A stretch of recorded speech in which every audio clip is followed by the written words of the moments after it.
Hey, let's start with the coronation, King Charles's coronation on Saturday. Now, later in the show, I'll discuss some fascinating footage of Charles that has just been screened. I'll discuss that with royal biographer Angela Levin, because I think it says something about the King, very interesting. But let's first cross to London for an update on the preparations. So joining me is Sky News presenter and journalist Danica Di Giorgio. Danica, great to see you. What is the latest? Andrew, great to be with you on what is certainly a very chilly spring morning right outside of beautiful Buckingham Palace here in London. Well, I tell you what, I feel like it's really stepped up a notch today, the preparations for this historic event. Yesterday was a bank holiday. Now we've only got 4 days to go. We've seen a number of trucks coming in and out of the Mall, that central route to Buckingham Palace that will take the King and Queen here on Saturday. We've also seen a lot of police, sweeper dogs. They've been coming doing a sweep of this area. So it's certainly stepped up a notch. There's been people camping out at the Mall since Thursday this morning. Some people from Wales also started setting up camp ready to get that prime spot. Yesterday, Buckingham Palace announced the 2,200 strong guest list that will attend the coronation, as well as members of 203 countries. We are expecting Prime Minister Anthony Albanese to arrive within the next 24 hours. I want to show you, though, the front page of today's Metro. It says, crown the hatched, 62 million pints to be sunk. That's a lot of beers are going to be drunk this weekend. £120 million boost for pubs and 3,000 street parties. Why is this significant? Well, the UK is in the midst of a cost of living crisis, like what's happening in Australia. And certainly this weekend will be a huge boost for the hospitality industry. I caught up with a couple of people along the Mall a short time ago and I asked them, what are their plans? Will they be joining these parties? I will probably be right in front of the Abbey because my mother is coming from Manchester tomorrow and she's seen 2 coronations. Celebrating heritage, because I actually have family from, back in the day, from England, so it's great. I learned a lot about them at school and I just think that's really exciting. There's going to be a new monarch. I know in the village that I live in that we've got a party on the Monday, so yeah.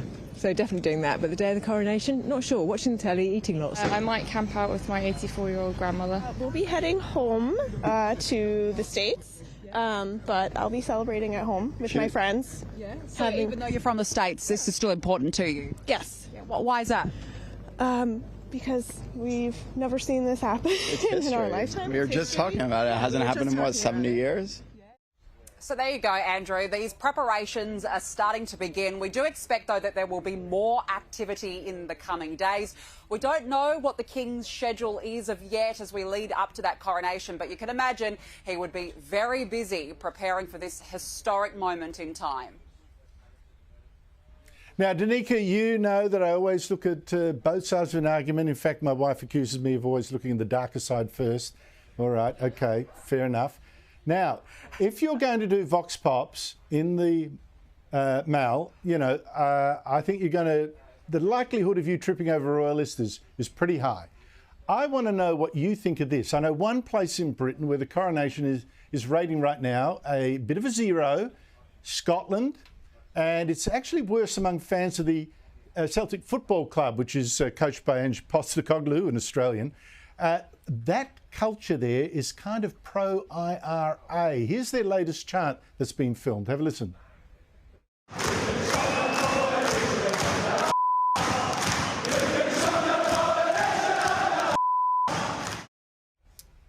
And Danica, I mean, that lot is pretty untamable, but do you reckon they would have dared sing it that loud and lustily for Queen Elizabeth?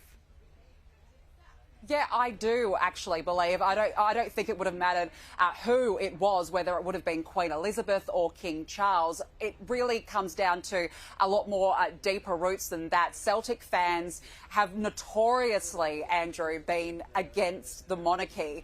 But you also have to put that chant into context. This happened within hours of that announcement that they would really like people to pledge their allegiance to the King. It wasn't a direct order to pledge your allegiance. It was more an invitation to do so. So that happened in the context of that. I actually spoke to a couple of royal commentators about this.